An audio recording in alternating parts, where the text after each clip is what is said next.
नमस्कार, मैं शुभांशी त्रिपाठी और आप देख रहे हैं जन एक्सप्रेस। आज हम बात करेंगे राजधानी लखनऊ से इस वक्त की बड़ी और चौंकाने वाली खबर की। क्या आप जानते हैं कि राजधानी में गरीबों की रसोई पर डाका डाला जा रहा है? क्या घरेलू गैस सिलेंडर खुले बाजार में बेचे जा रहे हैं? और क्या इस पूरे खेल में एजेंसी, हॉकर और सिस्टम की मिली भगत है? जन एक्सप्रेस की पड़ताल में राजधानी में गैस काला बाजारी का एक संगठन नेटवर्क सामने आया है। मामला है लखनऊ के रिंग रोड मलेपुर दुबग्गा इलाके का। यहाँ घरेलू एलपीजी सिलेंडरों को खुलेआम ब्लैक मार्केटिंग की जा रही है। सूचना मिलने पर हमारी टीम मौके पर पहुंची और अशोक नाम के एक व्यक्ति को लगभग 1 दर्जन घरेलू सिलेंडर और 2 कमर्शियल सिलेंडरों के साथ पकड़ा।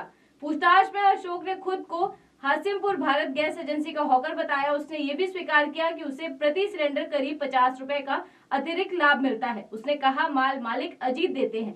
इसके बाद जब उसे वितरण के बिल, रसीद या अन्य दस्तावेज मांगे गए तो वह कोई वैध कागज नहीं दिखा सका। यहाँ पहला बड़ा सवाल है कि अगर गैस वैध तरीके से वितरित की जा रही थी तो दस्तावेज कहाँ थे? अब आपको बताते हैं एजेंसी का सच। जन एक्सप्रेस की टीम मलिहाबाद क्षेत्र स्थित हासिमपुर भारत गैस एजेंसी पहुंची, जहां जो तस्वीर सामने आई वो चौंकाने वाली थी। कच्चे रास्ते से आम के बगीचे के बीच बने एक कमरे से एजेंसी का संचालन होता मिला। वहां मौजूद कर्मचारियों ने टीम को गोदाम भेजा। गोदाम पर कंप्यूटर ऑपरेटर सुरेंद्र कुमार गौतम ने बताया कि एजेंसी को प्रतिदिन लगभग 306 सिलेंडर की सप्लाई मिलती है और 2 वाहनों से वितरण किया जाता है। अब यहाँ सवाल उठता है कि अगर प्रतिदिन 306 सिलेंडर की आपूर्ति हो रही है तो क्या वितरण की निगरानी पारदर्शी तरीके से हो रही है? क्या स्टॉक और वितरण का रिकॉर्ड मिलान योग्य है? अब आते हैं सबसे महत्वपूर्ण मोड़ पर। फोन पर हुई बातचीत में एजेंसी मालिक के भतीजे अजीत ने साफ कहा कि अशोक उनका हॉकर नहीं है और न ही बरामद सिलेंडर एजेंसी से जुड़े हैं। तो फिर सवाल यह है कि अगर अशोक एजेंसी से जुड़ा नहीं तो वो एजेंसी के नाम पर गैस कैसे बेच रहा था? उसे सिलेंडर कौन दे रहा था और वह खुद को एजेंसी का हॉकर क्यों बता रहा था? और मामला यही खत्म नहीं हुआ। सूचना 112 नंबर पर पुलिस को दी गई। पुलिस मौके पर पहुंची और चौकी ठाकुरगंज को भी जानकारी दी गई। लेकिन आरोप है कि कार्रवाई करने के बजाय पुलिस कर्मियों ने जन एक्सप्रेस की टीम से ही सवाल जवाब शुरू कर दिए। इसी बीच अशोक ने अपने साथियों को बुलाया और देखते ही देखते सभी सिलेंडर मौके से हटा दिए गए।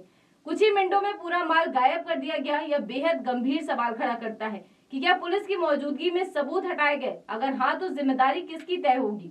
इतना ही नहीं, पूरे घटनाक्रम की सूचना वीडियो, लोकेशन और प्रमाण के साथ संबंधित आपूर्ति विभाग के अधिकारी को दी गई, लेकिन मौके पर विभाग का कोई भी निरीक्षण नहीं पहुंचा। घरेलू एलपीजी सिलेंडर सरकार द्वारा सब्सिडी पर उपलब्ध कराए जाते हैं ताकि आम और गरीब परिवारों को राहत मिल सके, लेकिन जब यही सिलेंडर कमर्शियल उपयोग में या ब्लैक मार्केट में बेचे जाते हैं तो ये सीधे सीधे उपभोक्ताओं के अधिकारों का हनन है। घरेलू और कमर्शियल सिलेंडरों के दाम में स्पष्ट अंतर होता है। यही अंतर अवैध कमाई का जरिया बनता है। एक सिलेंडर पर 50 रुपए का अतिरिक्त लाभ अगर रोजाना दर्जनों सिलेंडर बेचे जाएं तो ये रकम हजारों में और महीने भर में लाखों में पहुंच सकती है। अब बड़े सवाल उठते हैं कि अगर अशोक एजेंसी से जुड़ा नहीं तो एजेंसी के नाम का इस्तेमाल कैसे कर रहा था? और दूसरा सवाल कि घरेलू सिलेंडर कमर्शियल उपयोग में किसकी मिलीभगत से पहुंच रहे हैं? तीसरा बड़ा सवाल कि पुलिस और आपूर्ति विभाग कार्यवाही से पहले निष्क्रिय क्यों रहे? और चौथा कि क्या राजधानी में गैस कालाबाजारी का कोई बड़ा नेटवर्क सक्रिय है? जन एक्सप्रेस की टीम के पास पूरे घटनाक्रम का जीपीएस कैमरे से रिकॉर्ड वीडियो साक्ष्य मौजूद है। ये केवल एक हॉकर की कहानी नहीं लगती बल्कि एक व्यवस्थित तंत्र की ओर इशारा करती है।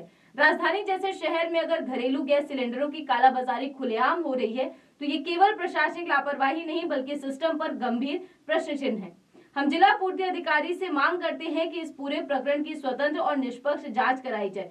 एजेंसी के स्टॉक रजिस्टर, वितरण रिकॉर्ड, वाहन लॉगबुक और हॉकर की सूची की जांच हो। सीसीटीवी फुटेज और जीपीएस ट्रैकिंग का मिलान किया जाए। यदि दोषी पाए जाते हैं तो उनके खिलाफ कड़ी से कड़ी कार्रवाई होनी चाहिए, चाहे वह हॉकर हो, एजेंसी संचालक हो या विभागीय कर्मचारी।